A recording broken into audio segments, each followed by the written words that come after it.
Boa tarde, gravação. E é hoje, infelizmente, vai ser boa tarde só para gravação mesmo, porque estamos sozinhos por hoje. Vai ficar eu e as aranhas e os, e os fantasmas falando para vocês sobre direito tributário. Olha que maravilha. Mas não tem problema, eu espero que vocês aí de casa, aí que eu estou vendo aqui, ó, da gravação, estejam vendo essa aulinha que eu preparei com vocês, novamente na temática de Halloween, porque, como eu disse, né? Mês de outubro tem que ter. Vamos começar, então. Na realidade, vamos dar continuidade aos princípios tributários, certo? Que a gente já falou de alguns no JET passado, e nesse a gente vai dar continuidade falando de alguns que sobraram e que o professor também deu em sala, certo?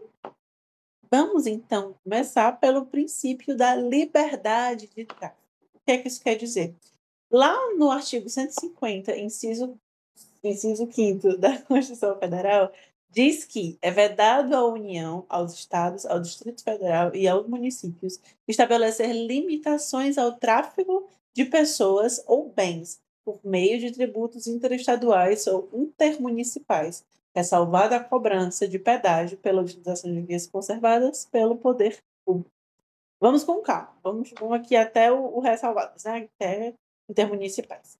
Gente, o que é que isso quer dizer? Quer dizer que, com o princípio da liberdade de tráfico, foi um jeito que a União, né, a administração tributária conseguiu encontrar para fazer com que o tráfego de pessoas ou bens, né, como a gente colocou aqui, eles não fossem limitados pela cobrança de tributos, certo? Até porque seria até uma cobrança abusiva, na minha opinião. Você cobrar, por exemplo, imagina a gente ter que pagar um tributo para ir daqui para o Piauí, vamos colocar assim, certo? Então, por isso, assim, só pelo ato de trafegar. Então, por isso existe o princípio da liberdade de tráfego, inclusive o princípio constitucional. Esse princípio garante a livre circulação de pessoas, bens e serviços em todo o território nacional, sem a imposição de tributos que dificultem ou até mesmo impeçam o deslocamento.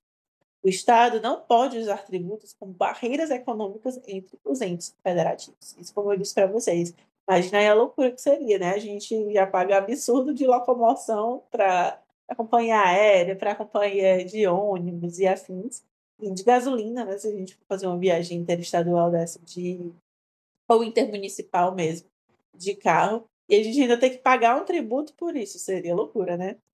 Possui como finalidade assegurar a unidade econômica e territorial do país, evitar barreiras fiscais internas que prejudiquem o livre comércio, promover a livre iniciativa e a integração nacional e impedir discriminações regionais e competição desleal entre estados e municípios, porque justamente os estados e os municípios envolvidos nessa tributação ganhariam vantagem sobre outros. Então, nesse aspecto, a gente teria barreiras, como a gente colocou aqui, né? Barreiras fiscais internas que pudessem vir a prejudicar o contribuinte, principalmente, mas também o livre comércio. Certo? Logo em seguida, é tão estranho não ter ninguém no chat, gente, porque eu fico perguntando, gente, alguma dúvida? Tudo bem, alguma dúvida? Mas aí não tem dúvida, né, nesse caso, de toda forma. Com base nesse princípio, a gente tem algumas vedações, certo? E exceções também. É vedado criar impostos, taxas ou contribuições de melhoria, ou contribuições especiais, ou contribuições sociais, certo? Vou colocar aqui mais só para ficar claro. Criar tributos que restringam o transporte de pessoas ou mercadorias entre estados e municípios. Estabelecer tributos que funcionem como pedágios disfarçados ou barreiras de acesso a determinados territórios. Cobrar taxas de entrada ou saída de produtos, exceto nos casos expressamente permitidos na Constituição. Então, o que a gente tem aqui, como a gente já tinha comentado antes, que a criação desses tributos que restringem o transporte de pessoas e mercadorias entre os estados e os municípios podem sim ser considerados abusivos, uma tributação abusiva, uma fiscalização abusiva em cima do contribuinte e do mercado, ok? As exceções que a gente possui, a exceção constitucional que a gente possui é o pedágio. Imagino que possa ter ficado na cabeça de vocês, porque então se é vedado tudo isso, por que é que a gente paga pedágio em determinadas estradas? Porque a gente precisa pagar essa quantidade de pedágio. Gente, a resposta na realidade é muito mais simples do que parece. A Constituição admite uma exceção, que é o pedágio.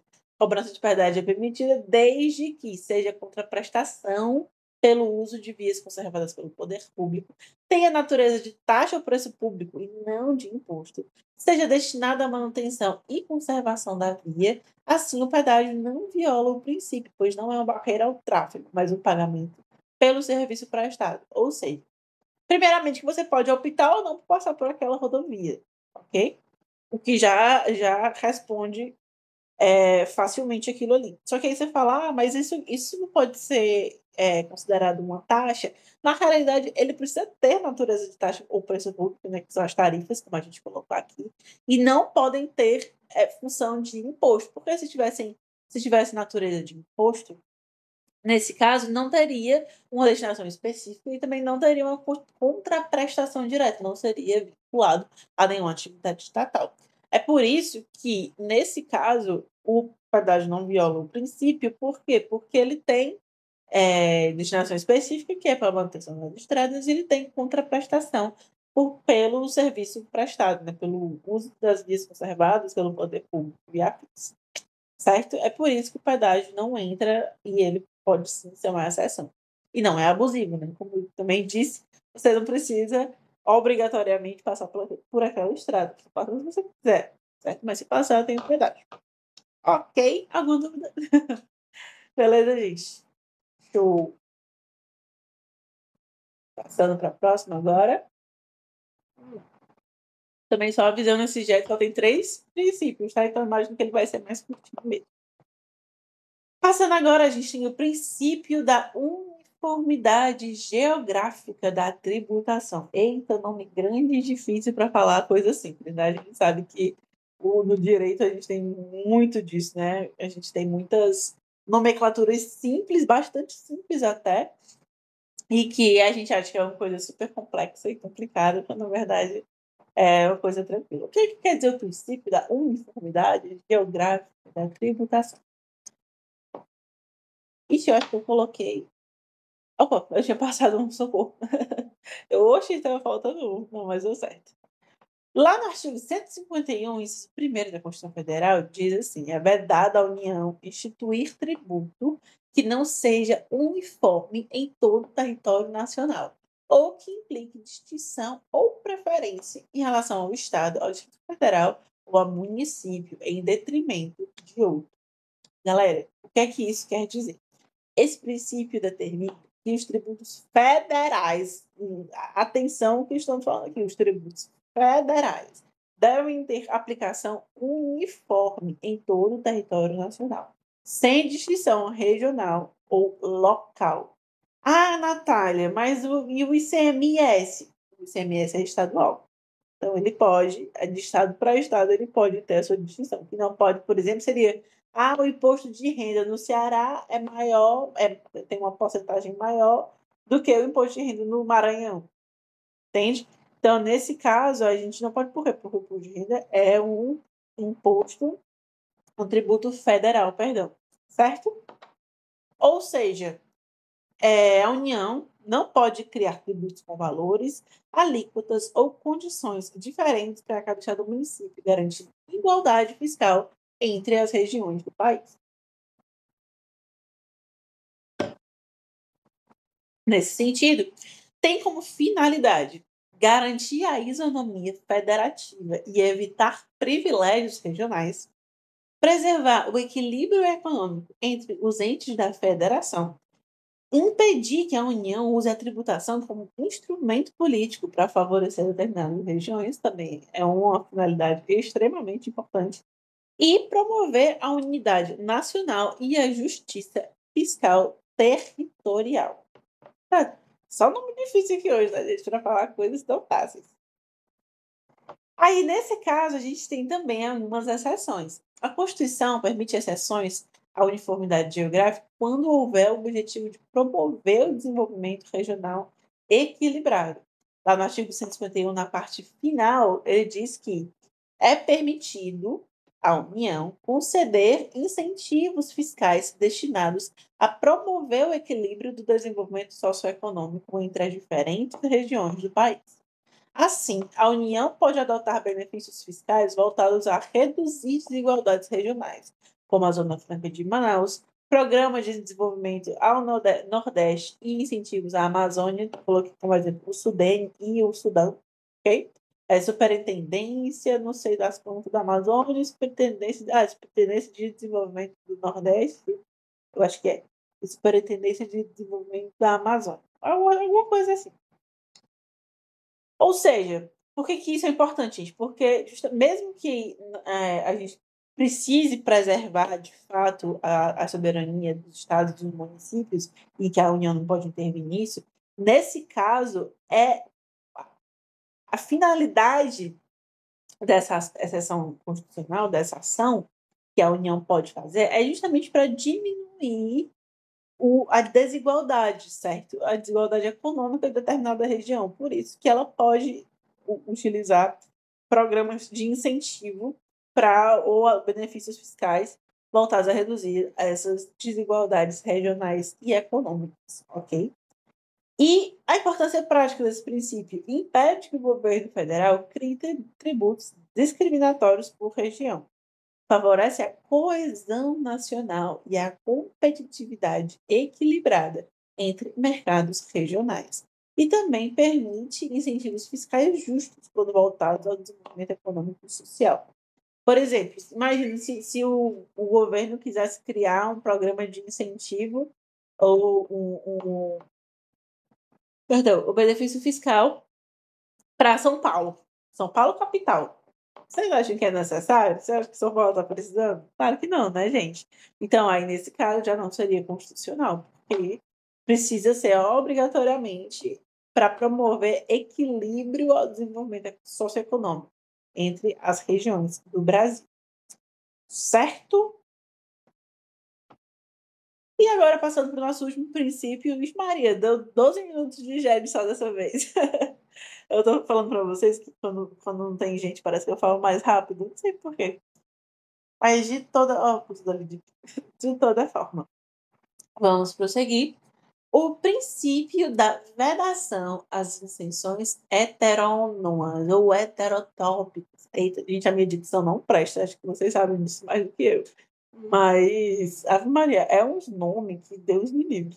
Mas tudo bem. O princípio da vedação às isenções heteronômicas ou heterotópicas está previsto lá no artigo 151, inciso 3º da Constituição Federal, que dispõe: é verdade a União instituir isenções de tributos da competência dos estados, do Distrito Federal ou dos municípios. Um ente federativo não pode conceder isenção de tributo que pertença à competência de outro ente, gente. Claro, né? Porque isso iria diretamente contra a soberania dos entes federativos. A União não pode isentar tributo estadual ou municipal. Um estado não pode isentar um tributo municipal ou federal, tributo federal com 2 L's, não foi mal. E o município não pode isentar um tributo federal ou estadual. Coloquei aqui, ficou meio confuso, né? Mas, basicamente, um não pode meter o bedelho no outro, um não pode perturbar o outro. Estou colocando aqui palavras, né, mais coloquiais para vocês. Então, nesse sentido, os tributos dos entes federativos específicos não podem ter o seu, entendeu? Não pode ter que os entes federativos metam o dedo neles. Por quê? Porque isso violaria muito claramente a soberania estatal. Okay? A soberania soberania estatal, não, a soberania dos entes federativos. Ok? O termo, aí a gente vem para esse termo horroroso, né, que colocaram nesse princípio. o termo heterônoma ou heterotópica indica justamente a interferência indevida de um ente sobre a competência tributária do outro. Por isso que é a vedação às isenções heterônomas ou heterotópicas, certo?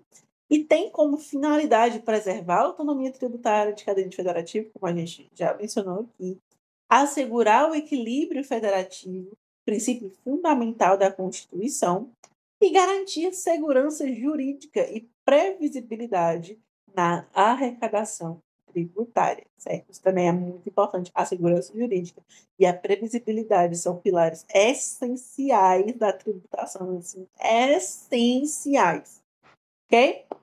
E aí a gente vem para a aplicação prática.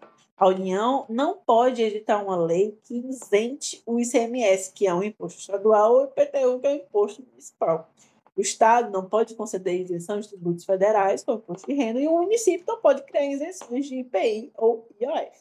Cada ente só pode conceder isenções dentro dos tributos de sua competência, como a gente também está comentando agora há pouco. Aí, algumas exceções que a gente tem, eu só coloquei uma, que inclusive está no slide do professor, que é a questão do ICMS. Há exceções constitucionais específicas nas quais a União pode interferir, mas com a autorização da própria Constituição. Exemplo, não coloquei exemplos, mas é exemplo.